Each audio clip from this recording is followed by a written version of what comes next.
What's up, y'all? It's Zach Living Corporate. Now look, I got some good news. I got some great news. Then I got some sad news, okay?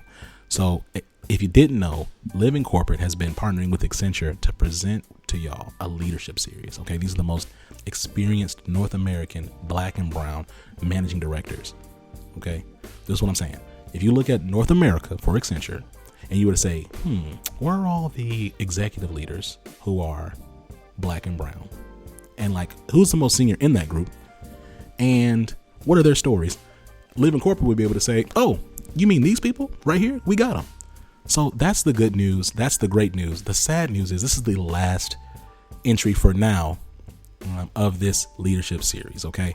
And my hope is that you, first of all, of course, you listen to this one, but you listen to all of them because we've been honored to have some amazing guests. And our last guest is no less amazing, Tamara Fields. Tamara Fields is the Austin office managing director at Accenture, where she's responsible for bringing innovation to clients, recruiting and retaining top talent, and strengthening Accenture's relationship with the community. She has over 20 years of experience in the health and public service sector, driving creative, strategic, and transformative solutions for federal and state government clients via multilateral project management, contract management, and HR and financial transformation. My goodness gracious. Sam, man, give me the flex bomb. Just give it to me right here. My goodness gracious. An advocate for inclusion and diversity, Tamara serves as the U.S. co-lead for Accenture's Women's Employee Resource Group and the Inclusion and Diversity lead for the Accenture office in Austin. Tamara also serves as a coach and mentor in and outside of Accenture, helping people find their voice and preparing them for career advancement. She speaks at conferences and summits like Culturati and Texas Conference for Women, and has been recognized with the 2018 Coach Central Texas Diversity First Award for a commitment to I&D. She is Accenture's executive recruiting sponsor for her alma mater, the University of Texas, and sits on the Red McComb School of Business Advisory Council, as well as the boards of the Texas Conference for Women and Paul Quinn College, a historically black college in Texas. So shout out to our historically black colleges in Dallas. So I'm gonna go ahead and put the air horns right here, and I'm gonna give you that Cardi B ow right here as well, because shout out to y'all. Love y'all. Now look, with that being said, the next thing you're going to be hearing is the interview that I had with Tamara Fields. Tamara, welcome to the show. How are you doing? I'm doing great. Thanks so much. I appreciate being on.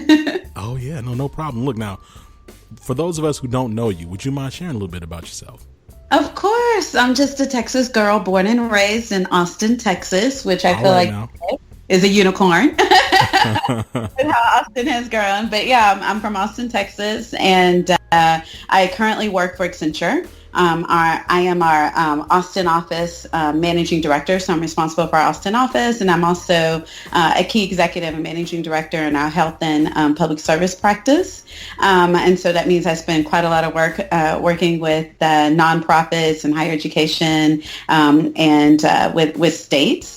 I went to the University of Texas at Austin, so I am a Longhorn to all those proud Longhorns out there. And I think that's probably my quick summary on myself. Well, I got to go ahead and give you some air horns for all of that, because that's an amazing profile. Ooh, I like the air horns. Can we have more? I got way more sound effects. I was trying to see. This is what I'm trying to do. So as a side note, Tamara, so I got this case. Living Corp been around for a little over a year, and we add sound effects on the back end. But what I'm trying to do, we got a soundboard now, so I'm over here trying to mix it up, add a little pizzazz. I was telling Rod that the last interview, just kind of try a few different things out. So you may hear a few different things as they are appropriate in this conversation. Okay. Well, appropriate is always very important, so I appreciate that. Timing is everything. I will not be alarmed by your sounds, right? Because I believe in disruptive innovation. So let's see what we can do. Oh, look at you flexing. I see you now. Okay. All right. Now I'm activated. I appreciate that. So you've been in the same company. You've been in Accenture for over 20 years. Two sets of 10. Yeah, are you trying to make me feel old? What exactly? yes. 2 sets of 10. Thank you for that. The reason I bring it up, not to make you feel old. Can we talk a little bit about your journey and what it's looked like for you not just to survive but thrive in consulting, right? Because I've seen in my experience in consulting and outside of consulting, black professionals, black and brown professionals, a lot of times they will get right up to either that manager or senior manager level and just kind of stay there for a while. And so it's rare that I've seen in my experience many of us break into like the true executive level leadership. And so, you know, it just seems like such a hyper political space. I'd love just to hear about what your path has been. Yeah, no, absolutely. I mean, I think it's very interesting. I mean, I think one of the very first reasons why I came to work for Accenture, which at the time was Anderson Consulting when I graduated, was because I saw people who looked like me. It's really that simple. I initially had a marketing background, so it wasn't even in the technology space at all or the consulting space. I wasn't focused on that. And one of my friends signed me up and I went to an interview. And as I was going through the interview process, I started to run into individuals and greeters that they had there. And a couple of people who were friends of mine who had graduated a couple of years before were like, come on, Tamara, come try this out. So I did. And it's been interesting to me because I think that aspect is what's really helped my career. I think, consulting can be intimidating. There's a lot of work associated with it. You're always having to spend time to stay up on trends and skills and capabilities and technology. And you're always in learning mode at the same time as you're guiding your clients. But what I found most intriguing about it is the fact that it's not a product, it's about people. And it's a team-based activity. And I think for me, that was important because I like connection with people. And so I think what's really helped me navigate my career, to be honest with you, has been relationships, right? It's a diverse world. And I think you have a lot of opportunity to own your path and own your career, but you have to do that with having the right people with the right opportunities with your right skill set. And those three things have to match up. And early in my career, I didn't really understand that. I thought if you just worked hard, surely you're going to get patted on the back and get promoted. Right. So very quickly, you realize that's not the case. And so I really had to learn a couple of key points that I'll share. One is advocacy is important, right? And understanding your contribution and what you bring to the table and being able to articulate that, not in a boastful way, but in a way that helps everybody understand the work that you're performing and how you're contributing. That's important. And that was anti to my culture and my world, right? I was raised in a background that believed in servant leadership. If you do a good job, that's good enough, right? Right. And so it was really hard for me to advocate and really to tell my story and be able to represent my story. I think the second thing that was important is you need relationships at all levels, those who work for you, at your level, and above you. And understanding the ecosystem that you work in, the organization structure that you work in, and understanding the key players in that are important. And you need to take the time to understand where you work, how you work, who you're working with. You need to understand how they contribute and leverage that network. And I know people utilize network very freely, but it's exceptionally important. And then the third is really around sponsorship, right? Like you have to have sponsors or a key sponsor, and that sponsor is only a sponsor if they are well positioned in the company to be able to advocate on your behalf. So that goes back to that first statement of advocacy. And so I had to learn how to navigate that. And I had to learn how to navigate that with individuals who didn't look like me, right? Because when I first came into the company, there weren't a lot of African-American females. And even now, right, that's something that we're committed to. And I'm really thankful to work for a company that's committed to inclusion and diversity. But overall, in the technology space, the percentages of African-Americans or Hispanics or women, right, that's still a number that has to grow, right? Right. And so the reality of that means I have to have mentors and sponsors who may not be my makeup, but they're still committed to my success. And I had to learn how to get past my own unconscious bias to reach out and to leverage them and leverage those relationships in telling my story to navigate my career to success. And that was hard for me on multiple levels. One, because we all suffer from imposter syndrome at some time. We all doubt ourselves. I wasn't used to talking about myself in that way, learning how to establish relationships differently at different levels and in different ways. And so I really had to embrace that in order for me to see, my career path grow. Wow. So look, it's been a theme, right? I've been talking to y'all. And when I say y'all, I'm talking about y'all Accenture MDs. And so I keep on dropping this flex bomb, but I got to do it again. You know what I'm saying? Because golly, you dropping real stuff. But and jokes aside, like it all boils down to vulnerability, and that's hard, right? So hard. It's hard to practice vulnerability with folks that look like you, let alone folks that don't look like you, especially if you've been burned a couple times by some of those folks who don't look like you. Then it's like, well, dang, okay, not only are my feelings kind of hurt, I also need to figure out a way to preserve myself. So what does it look like for me to just exist here? You know what I mean? So I definitely understand, 100% agree with every point you made. And I just want to, I really do appreciate you sharing those points, because it is true that a lot of times, like I'll speak for myself, because your point around servant leadership resonated with me. That's definitely like my background as well. It's like the whole okay, look, lead with humility, look out for those before you look out for yourself. And that framework, while I'm not saying it isn't I still believe in it, but it creates challenges in spaces where everyone is so very much so looking out for themselves. So what does it look like to practice servant leadership, but at the same time, tactfully, professionally, honestly, advocate for yourself? Like that's a hard balance to find. You know what I mean? It is. And I think what we think is sometimes they have to be mutually exclusive, and that's not the case, right? What I had to learn was, I was actually coached on this, and this was hard, right? I was very used to always saying, we did this and we did this and we did. What they really wanted to understand, what did you do, Tamara, as part of this collective, success or project that you're talking about? Because they understand that you didn't deliver the project by yourself. That's already by their leadership, right? What they're trying to understand is, what piece of the pie did you have, and how did you influence that? What ingredients did you add into that pie to help that pie taste wonderful, right? And so I had to learn how to use the word I, which was hard, and at the same time use the word team. So I would have to say things like, I directed the team to do this, and this is how the team executed this. When we set up this collaboration method or this design session, and, I facilitated that, and the team really came up with some really innovative ideas. I helped the team work through how to deliver that.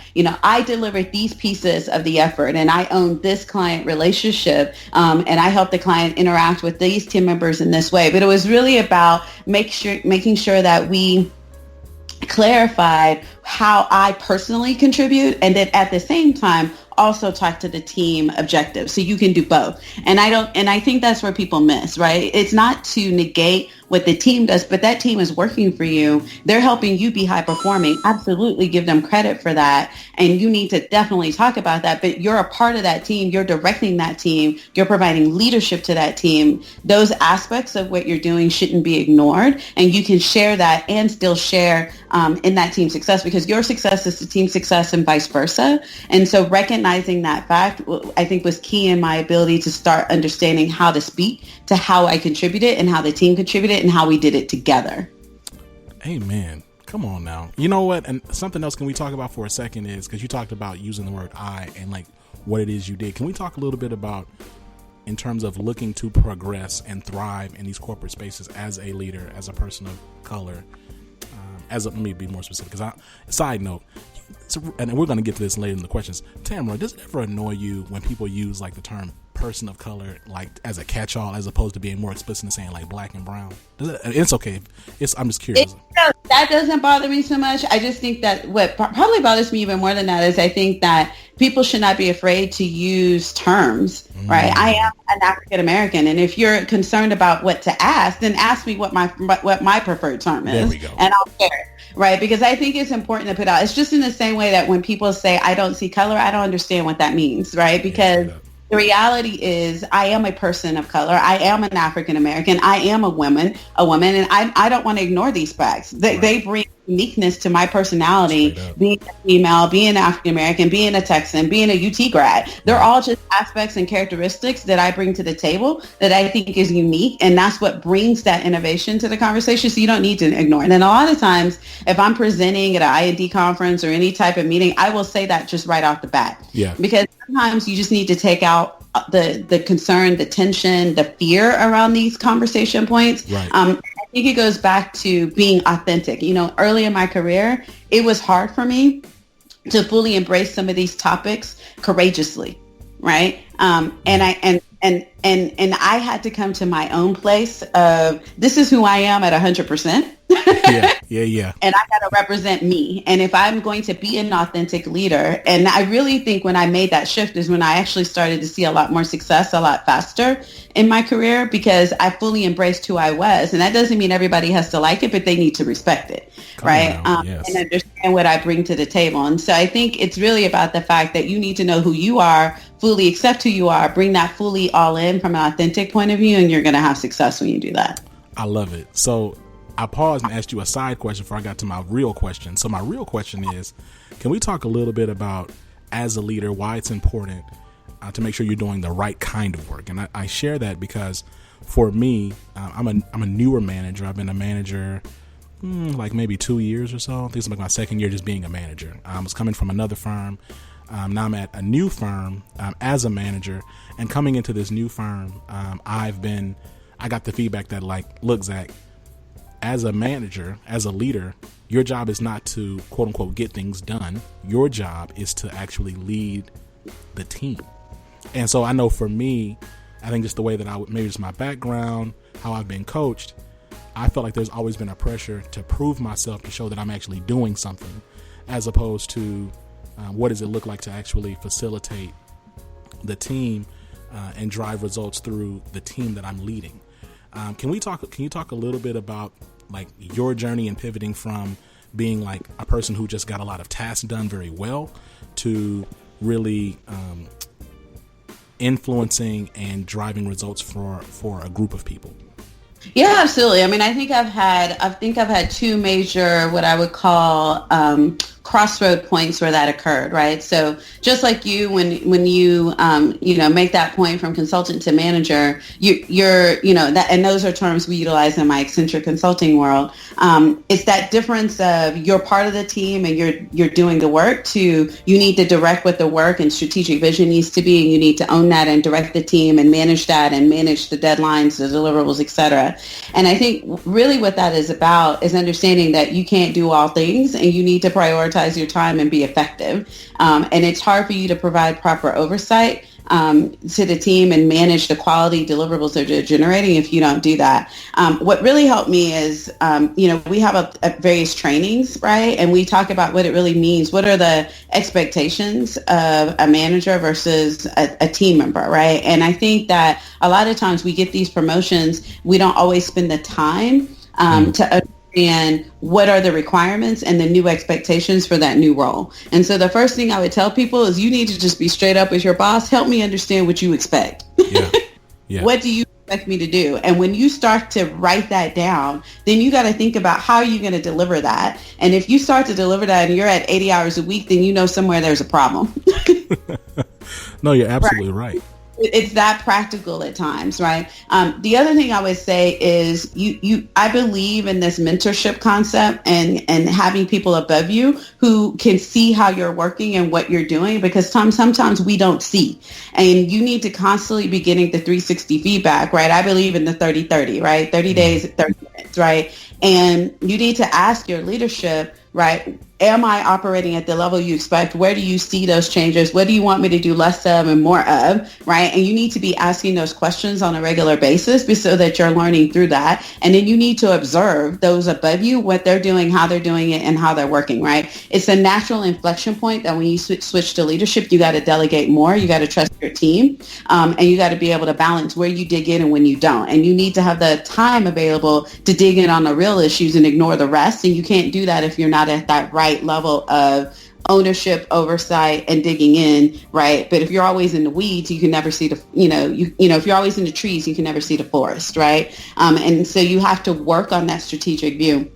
The second inflection point, which was really a bigger one for me, was really when I switched to becoming a managing director. And what was interesting about that was not so much about the work, because as a senior manager at Accenture, you're already managing pretty large teams and pretty large efforts, and they do a good job in giving us trainings. We even have special inclusion diversity trainings for African Americans and Hispanics. We're very committed to that, and so I felt like I had plenty of exposure and understanding and coaching and development and leadership training. Right, what I hadn't always understood is that soft skill change that has to happen as you move up the ladder. Right. By nature, I'm very direct. And, how you have conversations at one level versus how you have to have the conversation when you are truly in charge, leading an entire portfolio or a set of work or a set of people shifts. And sometimes you do need to be more sensitive about how you share and communicate information, how you interact with individuals, because there's an expectation there of leadership that comes with that. And so, when I first kind of made that transition, I was still somewhat operating in my previous method of operation. And I had a sponsor come set up a meeting with me, and I didn't know. I thought we were going to talk about this one thing. And he's like, "Hey, Tamara, I've noticed something." And what was good about that is we already had the relationship. We already had the relationship. So he already knew he could set up the meeting. And because we had the relationship and because he was one of my sponsors, he just really wants me to be successful. So, and he knew, and because we had that established relationship, he knew he could have a direct conversation and say, "Hey, I don't think you handled this meeting correctly. You're now X. This is how I would expect you to handle the meeting. You need to think about that." And it was really hard. It was really impacting. But it was right. Yeah. And so it really helped me to make that soft skill adjustment that I didn't even realize needed to happen. And when you have the right people in your world and the right relationship with them, they're going to help you be successful in that way. No, I love it. And it goes right back to what you were saying at the top, right? About relationships and trust and vulnerability, right? Like if there wasn't a focus or an opportunity for you, if there wasn't that time spent in the beginning building those and practicing vulnerability and building those relationships, then you may not have had that conversation. That's exactly right. And I think that hurts a lot of people because vulnerability is important, and you have to be willing to be humble. You have to be willing to be in a posture to receive constructive feedback. And you have to have the kind of relationships where you're allowed to and able to do that exchange. I think that one thing people will say about me is honesty and authenticity matters to me at 100%. And I tell them from the get-go, like, I want to know. I can take it. I want to hear it. Help me understand. Help me to grow. Help me to be better. Because the reality is I don't know all the answers. I don't know how to execute always in all ways in all positions. Right. And I don't do. I need to you should always be in a learning mode, and you should always recognize there's someone to learn from and something to learn about.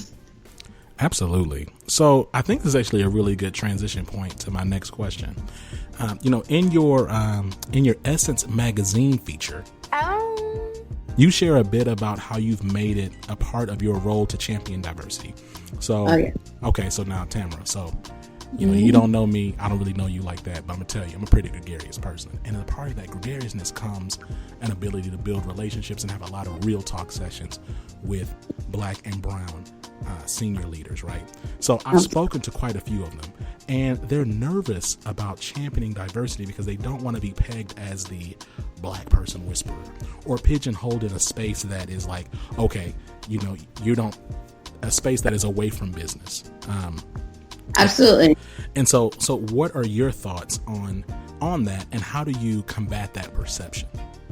Yeah, I mean, I think it's a fair concern, and I think you always have to assess it for the company you're in. For myself, let me just tell you straight out that I am passionate about inclusion, diversity, period. And it doesn't matter what everybody thinks about it or how they are, if there's going to be a negative or positive perception. I think that you have to do what is right for you and what is your moral code. And I believe that I have that responsibility, right? I was the, first African-American female to be an OMD, right? The first female to be an OMD. Yeah.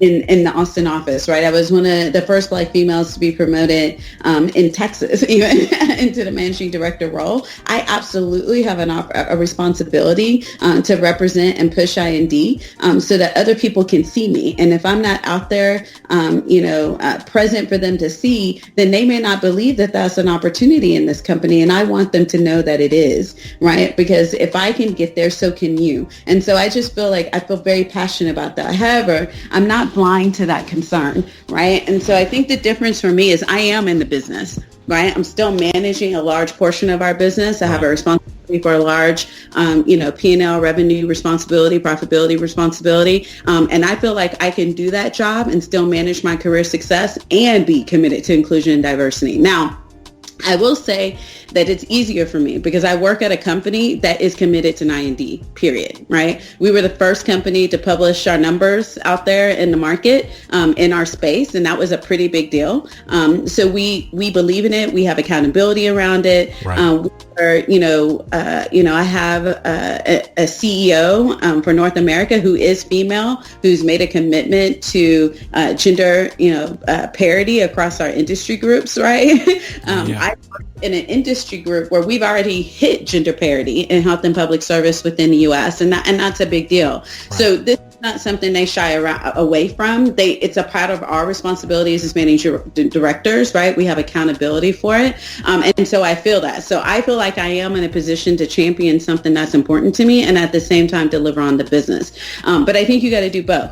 In the same token, right, I have an I&D role in my public service entity group because I want people to know that this is important to me and I feel I need to represent that conversation. Equally, however, I have just as many conversations about the business, my skill areas, around my clients, around technology trends. So people know me for an expert in so many different ways that I'm not just I&D. That's never going to be the conversation for Tamara because Tamara has put herself out there around all innovation and back office and front office and public service. And do you know what I mean? I do. So, my thing is you need to have more than just that dialogue. You need to have multiple dialogues, absolutely, but you can do that. Incidentally, though, there was a role that was offered to me that I chose to not take. That was a +1 role in I&D because I said, you know what, we need to give that to someone else because I'm going to be doing I&D no matter what, right? I'm going to choose to be the executive sponsor of special, trainings and learnings. I'm going to show up at the conferences I think I need to show up. I will do that. I will make the extra time in my schedule to do that because I'm passionate about it. Right. Let's make sure other people are going down that path. I wasn't interested in being an I&D practitioner because that's not what I believe my role was. I wanted to be a managing director in the business and I did that. Come on now. And so now that I've done that, I see it as an opportunity to be a strong influencer about where we move in that space, how we move in that space, how we're successful in that space. And I can influence that in my teams and in every way and be courageous enough to have those conversations. And I believe have to be courageous about what's important because the reality is we don't have enough brown and black people, so to speak, in this space in technology. Right. I want to change that. Right. And so, that's the decision I made. I think you have to make personal decisions. But what I would challenge people is, why would you want someone else's path to be harder or more difficult than your own path? You should want it to be better and easier. Right. No, you're absolutely right. And, I love your point around the fact that having multiple specialties, not that you're going to be a jack of all trades and a master of nothing, but if you have a handful of things that you're very, very skilled at, because let's say you are passionate about I&D, and then you also have these other specialties. Well, then you can then weave I&D into into your domain because I&D is ultimately focused on making sure that everyone feels involved, included, and empowered. And whatever you're talking about, especially in the tech space, is going to involve people. So I&D really isn't like sequestered over to something on the side. If you have a specialty, some type of depth of knowledge in something else, it's easy to then infuse that with I&D. That's correct. I think that's right. And I think that you can have a huge impact on this space by just getting to a place of leadership, right? You have a huge impact on the conversations that's being had and making sure that, the right decisions are being made and the right opportunities are being offered to all people. At the end of the day, what we believe in is inclusion, right? We have this Inclusion Starts with I video that I absolutely love because it's not just about gender or ethnicity. It's about so many different aspects. It's about everyone having a voice at the table. And I think that's what's most important. Absolutely. And it's, again, a really good segue. So last year, you were featured on the Daily Texan, where you gave your perspective on gender equality. Now, taking a step back, what I often see, though, is when we really do look at gender in like binary terms, right? We don't we don't really consider race as an intersect between in gender, and we don't often include trans identities in these discussions. What is your perspective on how organizations can make conversations and examinations around gender more intersectional and inclusive? Oh, absolutely. So I'm a huge fan of employee resource groups. Yep. So, we have, and so it's interesting that you say that, right? So again, it's about your personal choice to be involved. But I'm the co-lead for our United States Women Employee Resource Group for all of North America, for all of the United States. And it's an awesome opportunity, right? Because it really gives me a landscape to do so many different interesting things. And I have a full team underneath me as the executive sponsor. And it's so interesting that you bring this up, because this year we talked about what are the topics out there that we want to have, right? And one of them was around this concept of intersectionality with various groups and topics that don't come up. And interestingly, we just scheduled a Women of Color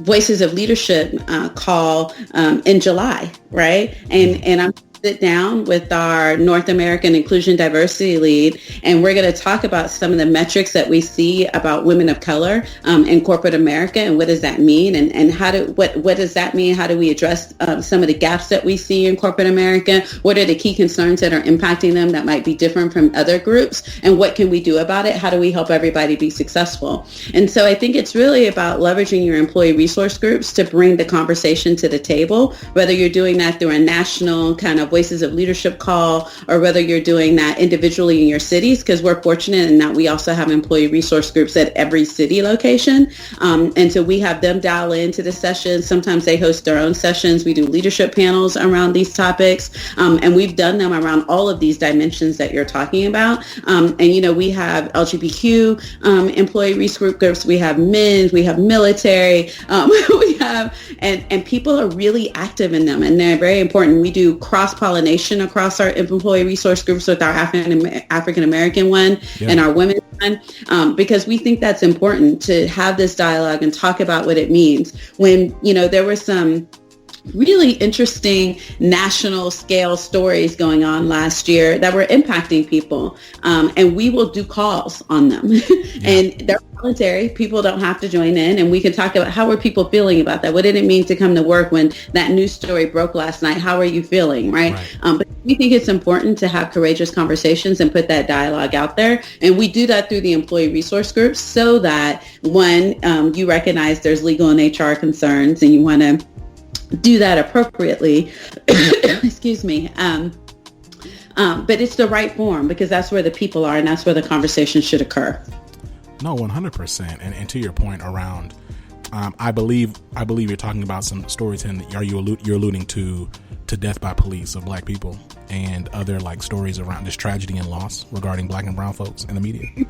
Like Black Lives Matter, or things around immigration, right? These are things that impact certain cultures in a very strong way, and impact, how they feel about because you can act like we can completely ignore that, but we bring our whole selves to work, right? We really do. Yeah. And we know what people are dealing with in relationship to that. No different than when we talk about those who are having to provide elderly care, right? Or they're the main provider for their children, or, they're dealing with sickness or illness, right? All of these matter. All of these things matter. And so we think it's important that those conversations be out there to deal with, because that helps people cope, and that's important. It is. It's really important. And I think one thing I'm really curious about, I'm certain that some organization is going to do some research and make it a formal report, but there's a certain level of just emotional labor that goes into being a member of the non-majority, right, in the workplace. There's, we've talked, I know, on The Root and other articles in the past, we've called it calling in Black, and we kind of made it a joke, but it's also, there's a lot of realness behind that, in that just existing in some of these spaces, existing as you are, seeing some of the things on the news, interacting in these spaces where you're one of few, can be exhausting. And so 100% agree that that ERGs are a really strong help, and then also having leadership that looks like you is a help. But I'm also really I'm personally curious, like just from a health perspective, what the mental toll is for Black and brown folks in the workplace, because when you see some of these things in the media, folks that look like you or that remind you of a family member, remind you of yourself, that has to have some type of impact on you. You know what I mean? Yeah, I mean, I think that all of us have these additional +1 emotional labor emotional things, but right. I think that for myself, right, I feel like this has been our world before I even came into corporate America. Straight up, yeah. So I feel like, right or wrong, people can think what they think about it. I believe this additional layer that you're speaking to, this additional burden, however you want to call it, that extra understanding that comes when you are the non-majority in a world. And I especially feel that in Austin because, African Americans in Austin right now is like 6%, right? Right. It's a very small percentage. And so, I always went to, schools that did not look like me, and I was the only one. Right. And so, and then the conflicts of that versus my weekend world with my family and my church that might be all majority African American, for example. I think that we always have that emotional toll, and just like anything, I leverage my family and my friends to manage against that, right? And what I have to be careful with is to make sure I'm reading situations correctly and not putting something in there that isn't. And then sometimes it really is what I think it is, and how to best navigate that with either courageous conversations or raising it up through the chain, right? And we have to do that, and we can't be afraid to do that. 100%. No, 100%. Okay, so I got a couple more questions for you. This has actually gone really well. I appreciate you.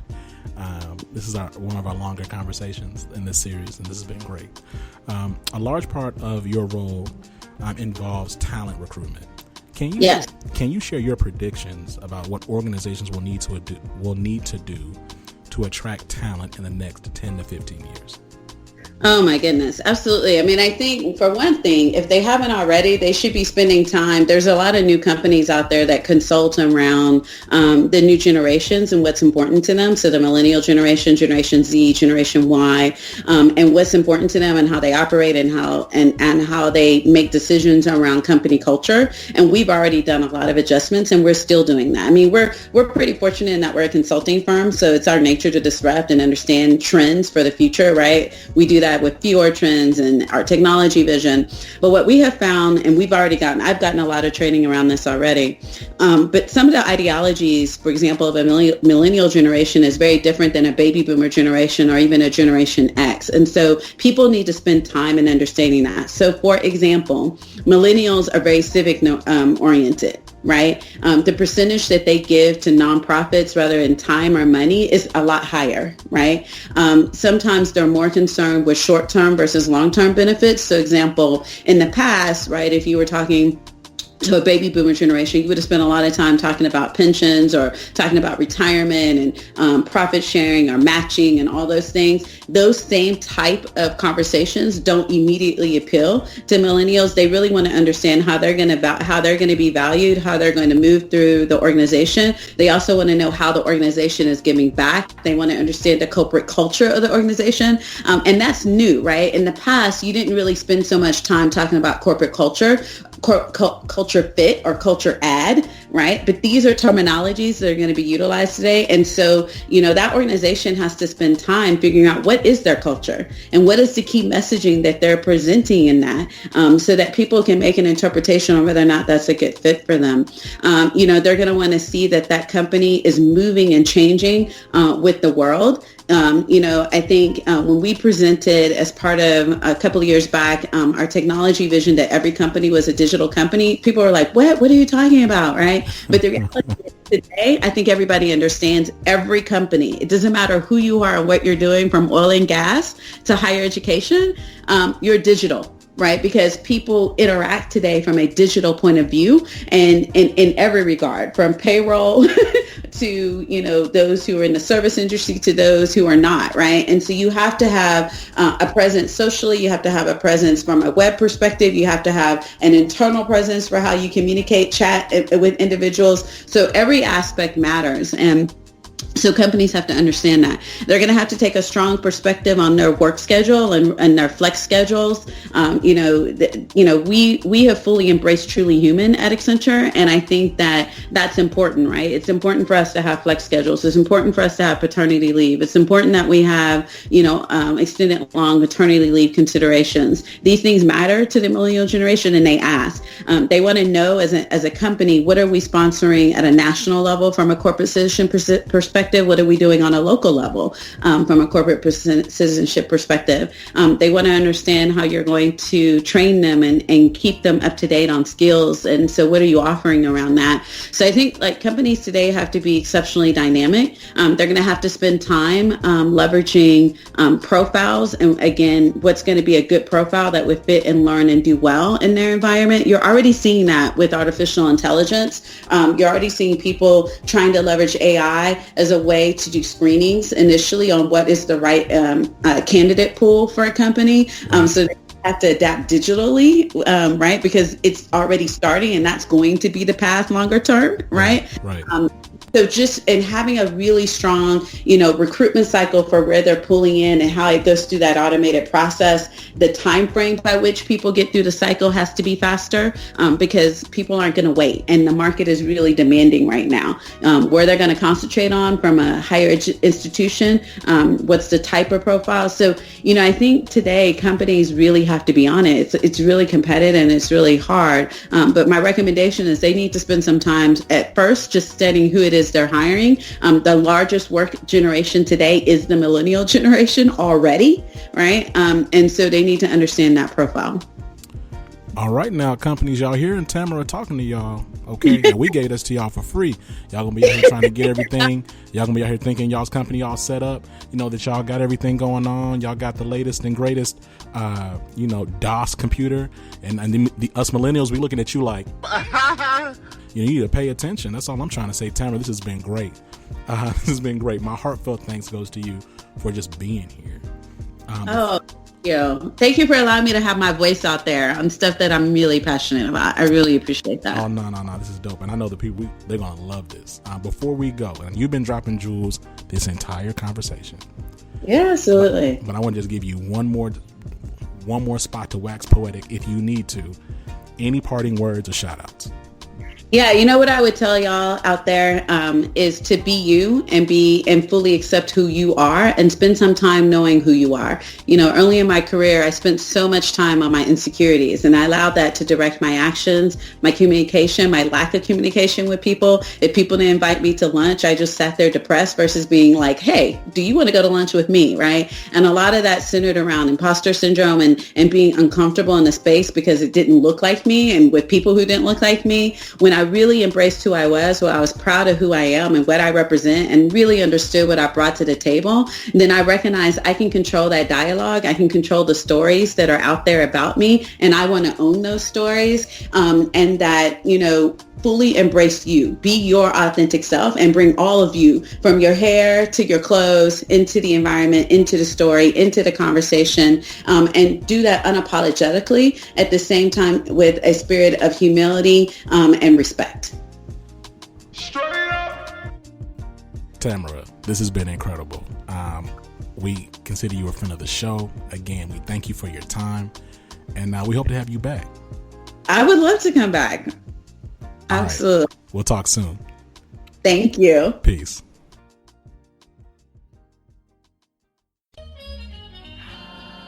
Living Corporate is a podcast by Living Corporate LLC. Our logo was designed by David Dawkins. Our theme music was produced by Ken Brown. Additional music production by Antoine Franklin for Musical Elevation. Post-production is handled by Jeremy Jackson. Got a topic suggestion? Email us at livingcorporatepodcast@gmail.com. You can find us online on Twitter, Facebook, Instagram, and living-corporate.com. Thanks for listening. Stay tuned.